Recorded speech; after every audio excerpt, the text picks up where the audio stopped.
Hello मेरे प्यारे बच्चों, स्वागत है हमारे यूट्यूब चैनल बीके क्लासेस जगह में। देखिए दोस्तों, क्लास ट्वेल्व दोस्तों पॉलिटिकल साइंस का जो दोस्तों जेएससी बोर्ड 2025 में दोस्तों वीवीआई एमसीक्यू सब्जेक्ट दोस्तों आएगा पॉलिटिकल साइंस। मेरे इस यूट्यूब चैनल पहली बार आए हैं, सब्सक्राइब कर लीजिए दोस्तों, ऐसे वीडियो दोस्तों आपको मिलते रहे। तो क्वेश्चन नंबर 1 देखिए। क्वेश्चन नंबर 1, सोवियत संघ के इतिहास की सबसे बड़ी गैर सेल क्या थी? पूछा है सोवियत संघ के सबसे बड़ी इतिहास में गैर सेल क्या थी? तो ये इसका आंसर लिखेंगे हम लोग। तो क्या है? तो शॉक थेरेपी नीति के तहत रूस के महत्वपूर्ण उद्योगों की कीमत कम से कम करके आंकी गई और उन्हें पौने दामों में निजी हाथों या कंपनियों को बेच दिया गया। इसे इतिहास की सबसे बड़ी गैर सेल कहा गया है। दोस्तों आप लोग याद रखिएगा वीवीआई क्वेश्चन। अब क्वेश्चन नंबर 2 देखिए। मिखाइल गोबाचेव कौन थे?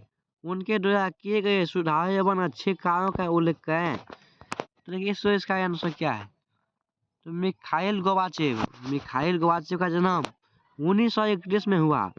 1931 में हुआ था। वह सोवियत संघ के अंतिम राष्ट्रपति थे। मिखाइल गोबाचेव सोवियत संघ के अंतिम राष्ट्रपति थे। दोस्तों 1885 से 1991 तक दोस्तों सोवियत संघ का राष्ट्रपति रहा। उनका नाम रूसी इतिहास में सुधारों के लिए जाना जाता है। उन्होंने पेरेस्ट्रोइका, पुलसना और गलानोस्ट खुलेपन के आर्थिक और राजनीतिक सुधार शुरू किए। मिखाइल गोबाचेव ने संयुक्त राज्य अमेरिका के साथ हथियारों की होड़ पर रोक लगा दी। तो मिखाइल गोबाचेव ने किसके पर होड़ पर रोक लगाई? तो संयुक्त राज्य अमेरिका पर दोस्तों हथियारों में रोक लगा दी। क्वेश्चन नंबर 3, शॉक थेरेपी क्या है? तो साम्राज्यवाद के पतन के बाद रूस, मध्य एशिया के गणराज्यों, पूर्वी यूरोप के देशों ने पूंजीवादी की ओर संक्रमण का एक खास मॉडल अपनाया गया। क्वेश्चन नंबर 4 देखिए। गलासनोस्ट से आप क्या समझते हैं? तो मिखाइल गोबाचेव द्वारा सोवियत संघ में एक नीति लागू की जिसे गलासनोस्ट या खुलापन की नीति कहते हैं। दोस्तों इसी को हम लोग खुलापन या दोस्तों गलासनोस्ट कहते हैं। क्वेश्चन नंबर 5, सोवियत संघ के विघटन के किन्हीं 6 परिणामों का आकलन करें। तो ये 6 परिणाम क्या क्या है? तो सोवियत संघ के विघटन के परिणाम निम्नलिखित है। दोस्तों इस तरह लिखना है। पहला, शीत युद्ध का दौर समाप्त। सोवियत संघ के विघटन होने से शीत युद्ध का दौर समाप्त हो गया। सोवियत संघ से विघटन होने के बाद शीत युद्ध का दौर समाप्त हो गया। 2, एक ध्रुवीय विश्व का उदय। जब हथियारों की होड़ भी समाप्त हो चुकी, विश्व में अमेरिका का वास स्थापित हो गया और सैन्य बल के आधार पर कोई भी देश अमेरिका को चुनौती नहीं दे सकता। अब तीसरा देखिए, पूंजी अर्थव्यवस्था। विश्व में पूंजी अर्थव्यवस्था अंतर्राष्ट्रीय स्तर पर प्रभावशाली अवस्था बन गई।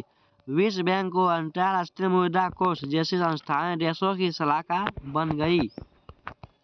आज चौथा देखिए, उदारवादी लोकतंत्र का अभाव। राजनीतिक रूप में उदारवादी लोकतंत्र देखिए दोस्तों, राजनीतिक जीवन को सूत्रबद्ध करने की स्वस्थ भावना के रूप में उभरा है। सोवियत संघ केंद्रित सत्ता का अंत हो चुका था। अब पांचवा देखिए, नए देशों का उदय। तो सोवियत संघ के विघटन के कारण नए देशों का उदय हुआ जिनकी अपनी पहचान और पसंद थी। क्वेश्चन नंबर 6 देखिए, साम्राज्यवादी देशों में मुक्त व्यापार। तो सोवियत संघ के पश्चात रूस, मध्य एशिया और गणराज्यों, पूर्वी यूरोप के देशों ने पूंजीवाद को अपनाया। दोस्तों आप लोग का 6 कारण दोस्तों याद रखना है। तो पहला कारण क्या था दोस्तों? कोई एग्जाम में दोस्तों पूछेगा दोस्तों सोवियत संघ के विघटन के 6 कारण लिखें। तो पहला दोस्तों लिख दीजिएगा शीत युद्ध का दौर। दूसरा, एक ध्रुवीय विश्व का उदय। तीसरा, पूंजीवादी अर्थव्यवस्था। चौथा, उदारवादी लोकतंत्र का अभाव। पांचवा, नए देशों का उदय। छठा, साम्यवादी देशों का मुक्त व्यापार। दोस्तों ये 6 याद रखना दोस्तों, अपने एग्जाम में पूछेगा तो दोस्तों 6 लिख देना है। क्वेश्चन नंबर 6, एक द्विविधता और बहुविधता का अर्थ स्पष्ट करें। तो एक द्विविधता 1991 ईस्वी में शीत युद्ध का अंत हो गया। तो देखिए पूछेगा शीत युद्ध का अंत कब हुआ, तो सन 1991 में शीत युद्ध का अंत हो गया। शीत युद्ध के बाद संयुक्त राज्य अमेरिका विश्व की सबसे बड़ी ताकत बनकर उभरा। वह दुनिया में कोई उसकी टक्कर का प्रतिनिधित्व न रहा। इस घटना के बाद दो को अमेरिकी प्रभुत्व का या एक द्विविधता कहा जाता है। दूसरा, द्विविधता शीत युद्ध के समय में दो अलग अलग गुटों में विश्व विभक्त था। एक राष्ट्र का नेतृत्व सोवियत संघ रूस तो दूसरे का संयुक्त राज्य अमेरिका कर रहा था। इसे ही द्विविधता कहा जाता है। क्वेश्चन 3 देखिए इसका बहुध्रुविकता। तो बहुध्रुविकता वैसी व्यवस्था को कहते हैं जिसमें विश्व अलग अलग कई गुटों में बढ़ जाता है। अमेरिका के सख्त लखवे और मनमाने ढंग से परेशान होकर आज विश्व कई गुटों में बांट गया है। इसे ही बहुध्रुविकता कहा जाता है। दोस्तों आप लोग याद रखिएगा 3 दोस्तों 3 के। तो पहला है दोस्तों एक ध्रुविकता, दूसरा द्विविधता, तीसरा दोस्तों बहुविधता। दोस्तों 3 याद रखना है। 7 नंबर, भारत रूस संबंध का विवेचना करें। तो भारत रूस संबंध कैसा था, तो देखिए लिखते हैं। तो 1991 ईस्वी के विघटन के फलस्वरूप प्रयुक्त हुए 15 गणराज्यों में रूस सर्वाधिक शक्तिशाली और साधारण संबंध था। अतः सुरक्षा परिषद में उसे सोवियत संघ उत्तराधिकारी राज्य के रूप में मान किया गया तथा उसे सोवियत संघ का स्थान दिया गया। भारत ने भी रूस के साथ अपने संबंध वहीं रखे जो सोवियत संघ के साथ थे। 1988 ईस्वी में रूस ने भारत के गुट निषेध का नीति समर्थन और स्वागत किया। इस क्वेश्चन पूछेगा एमसीक्यू। तो 1988 में दोस्तों रूस ने भारत की गुट निषेध नीति का समर्थन और स्वागत किया। पूछेगा दोस्तों रूस ने भारत की गुट निषेध नीति का समर्थन और स्वागत कब किया था, तो सन 1988 में किया था। वीवीआई क्वेश्चन है। स्वागत किया रूस के राष्ट्रपति दोस्तों बोरिस येल्त्सिन ने 1993 ईस्वी में भारत की यात्रा की तथा महत्वपूर्ण संधियों पर हस्ताक्षर किए। रूस के राष्ट्रपति कौन थे, रूस के राष्ट्रपति दोस्तों बोरिस येल्त्सिन ने 1993 ईस्वी में भारत की यात्रा की। आप पूछिए दोस्तों रूस के राष्ट्रपति भारत की यात्रा कब की, तो 1993 में वे भारत की यात्रा की थी और दोस्तों महत्वपूर्ण संधियों पर हस्ताक्षर किए थे। क्वेश्चन नंबर 8, मार्शल योजना क्या थी, तो यह योजना अमेरिकी विदेश मंत्री के नाम पर मार्शल योजना के नाम से प्रसिद्ध हुई। इस योजना के फलस्वरूप बहुत कम समय में यूरोपीय देशों के आर्थिक स्थिति पूर्व स्तर पर बढ़ गई। आने वाले वर्षों में पश्चिम यूरोपीय देशों की अवस्था में बहुत तेजी से विकास हुआ, जिसे मार्शल योजना के नाम से जाना जाता है। क्वेश्चन नंबर 9, सर्जिकल स्ट्राइक क्या है, तो सर्जिकल स्ट्राइक सेना द्वारा किसी खास लक्ष्य पर किया जाने वाला गुप्त एवं सुनियोजित हमला होता है। 28 सितंबर 2016 की रात को भारतीय सेना के स्पेशल फोर्स कमांडोज ने अंततः गुप्त तरीके से नियंत्रण रेखा के पार पाकिस्तान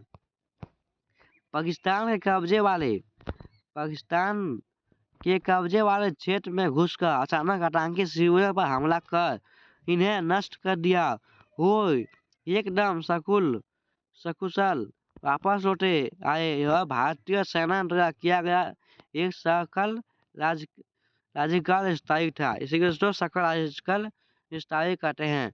ये पूछेगा दोस्तों भारतीय सेना पाकिस्तान में कब घुसा था दोस्तों, 28 सितंबर 2016 की रात को। 28 सितंबर 2016 की रात को पाकिस्तान में ढुका दोस्तों भारतीय सेना। क्वेश्चन 10 भारत और चीन के संबंध 1949 से 1985 पर एक टिप्पणी लिखे हैं। तो लिखिए, तो चीन की जनता भारत के स्वतंत्रता आंदोलन से सहानुभूति रखती थी। भारत ने नेताओं ने 1949 ईस्वी में चीनी क्रांति का स्वागत किया। तो भारत के नेताओं ने चीनी क्रांति का स्वागत कब किया था? तो 1949 ईस्वी में किया था। कई वर्षों तक हिंदी चीनी भाई भाई के नारे लगते रहे। 1957 ईस्वी में तिब्बत के नेता दलाई लामा ने भारत में शरण ली थी। तिब्बत के नेता दलाई लामा भारत में शरण कब ली थी? 1957 में दोस्तों वे भारत में शरण ली थी। 1957 में दलाई लामा ने भारत में शरण ली थी। तिब्बत पर कब्जा कर लेने के बाद चीन ने भारत की सीमाएं तक पक्की सड़क बना ली और 1962 ईस्वी में भारत पर हमला बोल दिया।